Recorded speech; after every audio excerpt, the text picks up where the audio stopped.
সকাল থেকে জল খেয়ে অটো চালাচ্ছি। দুপুর গড়িয়ে সন্ধ্যা হতে আসছে।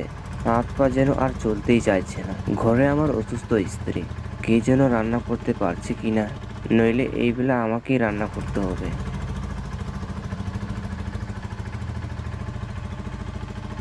আকাশটা মেঘাচ্ছন্ন দেখাচ্ছে, মনে হচ্ছে রাত্রে খুব জোরে ঝড় হবে। না, এত আস্তে অটো চালালে হবে না, একটু জোরে চালাই, তাড়াতাড়ি বাড়ি যেতে হবে।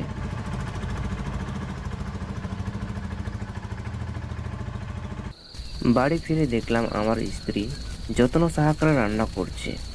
আমায় দেখে সে কোনো কথা বলল না।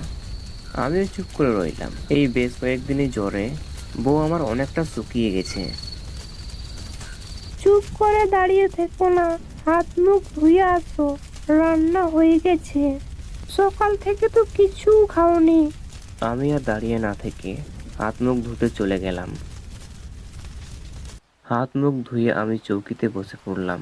বাইরে তখন খুব জোরে বৃষ্টি পড়ছে। আমি চৌকিতে বসে বসে বৃষ্টি দেখছিলাম, তখনই বউ চলে আসে। হাই হাই হাই, তুমি এখানে বসে আছো, এদিকে বৃষ্টির জন্য বাড়ি ঘর যে ভেসে যাচ্ছে। কত করে বললাম ভালো একটা বাড়ি ভাড়া নাও, কিন্তু তুমি তো আমার কোনো কথাও শোনো না। আমি আমার স্ত্রী সুমনিকে নিয়ে ছোট্ট একটা বাড়িতে বাড়ি ভাড়া থাকি। বাড়িটা বেশ পুরনো। বৃষ্টির দিনে এই বাড়িতে বসবাস করতে অনেক অসুবিধা হয়। বৃষ্টিতে চালের ফুটো দিয়ে ঘরের ভিতর জল চলে আসে। আমাদের নিজেদের কোনো বাড়ি নেই। আমাদের একটাই স্বপ্ন, একদিন নিজেদের একটা বাড়ি হবে। তাই তো আমি দিন রাত পরিশ্রম করছি, কিন্তু অটো চালিয়ে কতই বা ইনকাম করি। কি হলো, চুপ করে বসে আছো কেন? খাবার দিয়েছি তো, খেতে আসো। আমি চুপচাপ করে খেতে বসলাম। খাবার খেতে খেতে আমার স্ত্রী সুমনি বলল, রমেশ দাদা এসেছিল কাল সকালে আসবে বলে। রমেশ দাদা জমি বেচা কেনার কাজ করে অনেক দিন ধরেই আমরা খুব অল্প দামের মধ্যেই জমির সন্ধান করছিলাম, যেখানে একটি কুঁড়ে ঘর করে অন্তত দুইজন মানুষ শান্তিতে থাকতে পারে। যাকগে, আমরা দুজন খাওয়া দাওয়া করে ঘুমিয়ে পড়লাম। পরদিন সকালে রমেশ দাদা আসলো। উনি আমাদের বাড়ি বানানোর জন্য জমির সন্ধান করেছেন। বিনোদ, রাস্তার পাশে এত ভালো জমি তুমি আর পাবে না। তাই তো বলছি, এত ভালো জমি হাতছাড়া করো না।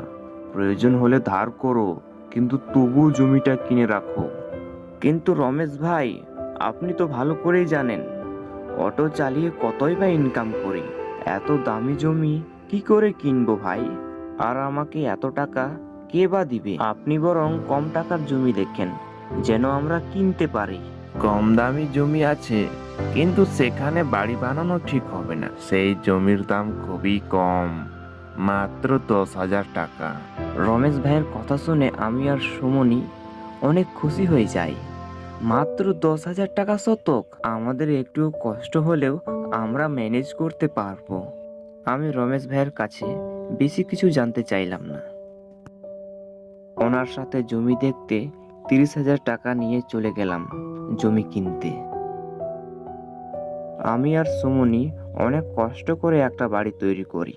এই বাড়িটা আমাদের অনেক দিনের স্বপ্ন ছিল। আমরা আমাদের সারা জীবনের সঞ্চিত টাকা দিয়ে এই বাড়িটির কাজ শেষ করলাম। আজ আমাদের নিজের বাড়িতে উঠেছি। আমাদের কি যে আনন্দ হচ্ছে তার আর মুখে প্রকাশ করতে পারবো না। নতুন বাড়িতে আমাদের বেশ ভালোই কাটছে। দেখতে দেখতে বেশ কয়েকদিন পেরিয়ে যায়। একদিন রাতের বেলা আমি আর সুমনি ঘুমাচ্ছিলাম, তখন হঠাৎই আমার ঘুম ভেঙে গেল। ঘড়িতে তাকিয়ে দেখলাম তখন রাত 1টা বাজে। আমি আবার শুতে যাব, এমন সময় দূর থেকে অনেকগুলি লোকের আওয়াজ আমার কানে ভেসে আসলো। বলো হরি, হরি বল, বলো হরি, হরি বল। আমি কৌতূহলী হয়ে ঘরের জানলা দিয়ে বাইরে দেখতে লাগলাম। আমি জানলা থেকে বাইরে দেখি কাঁধে লাশ নিয়ে এদিকেই আসছে। আমি তাদেরকে দেখে বেশ অবাক হলাম। এই গভীর রাতে কাউকে দাহ করা কি খুবই জরুরি? আমার স্ত্রী সুমনি গভীর ঘুমে আচ্ছন্ন। আমি তাকে আর ডাকলাম না। আমি কৌতূহল হয়ে একা ঘর থেকে বাইরে বেরিয়ে এলাম। আহারে, না জানি কে মারা গিয়েছে। আমি বাড়ির পাশে রাস্তায় গিয়ে দাঁড়ালাম। লোকগুলো লাশ নিয়ে এইদিকেই আসছিল। আমি ওনাদের সাথে কথা বলার জন্য দাঁড়িয়েছিলাম, কিন্তু ওনারা আমাকে পাশ কাটিয়ে লাশ নিয়ে দাহ করার জন্য ওই শ্মশানের দিকে চলে গেল। ওনারা একটিবারের জন্য আমার দিকে কেউ ঘুরে তাকালো না। আমি খুবই অবাক হলাম। ওনারা কেউ কি আমাকে দেখতে পেল না? আমি আর শ্মশানের দিকে না গিয়ে আমি ঘরে ফিরে যাই। সুমনি তখনও গভীর ঘুমে আচ্ছন্ন। আর রাস্তার অপর পাশে এক পরিত্যক্ত শ্মশান আছে। শ্মশানের পাশের জমি হওয়াতেই এত কম দামে জমিটা কিনতে পেরেছি। আমাদের বাড়ির আশেপাশে তেমন কোনো ঘর বাড়ি নেই। আসলে এই পরিত্যক্ত শ্মশানটিকে অনেকেই ভয় পায়। কিন্তু আমি একটা কথা বুঝতে পারছি না, যে এত রাত্রে ওই পরিত্যক্ত শ্মশানে কাকে দাহ করার জন্য নিয়ে যাচ্ছে। আমি এইসব কথা ভাবতে ভাবতেই আমি আবারও ঘুমিয়ে পড়লাম। আর ঘুম থেকে উঠে নানান কর্মব্যস্ততার মাঝে সেই কথাটি প্রায় ভুলে গিয়েছিলাম। পরের দিন আবারও একই সময়ে আমার ঘুম ভেঙে গেল। আগের দিনের মতোই আবারও লোকগুলির আওয়াজ শুনতে পাই। আমি আবারও ঘর থেকে বেরিয়ে সাহস করে রাস্তায় গিয়ে দাঁড়াই। ভাবলাম আজ আবার কাকে নিয়ে যাওয়া হচ্ছে দাহ করার জন্য। কিন্তু এ কি আশ্চর্য ব্যাপার! গতকালকে আমি যাদের দেখেছিলাম আজও সেই ব্যক্তিরা লাশ কাঁধে নিয়ে শ্মশানের দিকে এগিয়ে যাচ্ছে, এবং আজও ওনারা আমার দিকে কেউ ফিরে তাকালো না। আমি মনে মনে কিছুটা ভয় পেলাম। তারপরে আবারও আমি ঘরের ভিতরে ফিরে যাই। কিছুদিন পর আবারও একই ঘটনা ঘটে রাত 1টার দিকে। আমার ঘুম ভেঙে গেল। আবারও মানুষগুলির আওয়াজ ভেসে আসতে লাগলো। প্রতিদিনের মতো আজও আমি বিছানা থেকে উঠে ঘরের বাইরে দাঁড়ালাম। আজও ওনারা আমাকে পাশ কাটিয়ে লাশ কাঁধে নিয়ে শ্মশানের দিকে চলে গেল। তখন আমিও ওনাদের পিছু পিছু চলতে শুরু করলাম ওই পরিত্যক্ত শ্মশানের দিকে।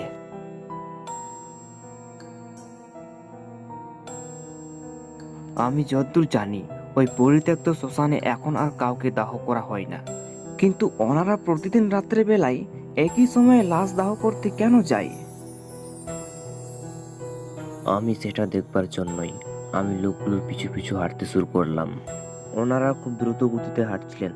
আমি কিছুতেই ওনাদের সাথে হেঁটে পেরে উঠছিলাম না।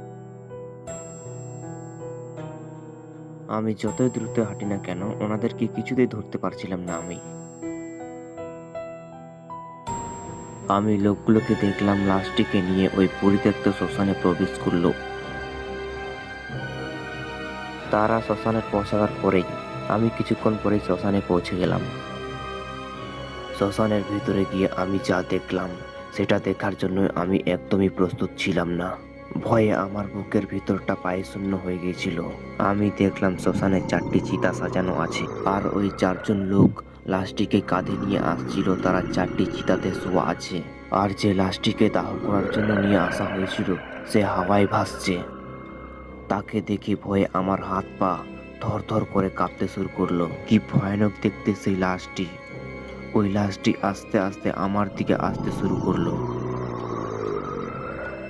আমি আর সেখানে দাঁড়িয়ে থাকার সাহস পেলাম না। ওই ভয়ানক প্রেতাত্মাটি আসতে দেখে আমি দৌড়াতে শুরু করলাম।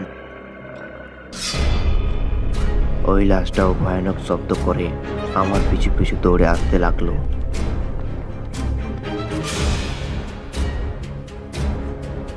ভয়ে আমার গলা দিয়ে কোনো শব্দ বেরোচ্ছিল না। আমি কিছুতেই চিৎকার করতে পারছিলাম না। দৌড়াতে দৌড়াতে আমি হোঁচট খেয়ে মাটিতে পড়ে গেলাম। আমি সেখানে জ্ঞান হারিয়ে ফেলি।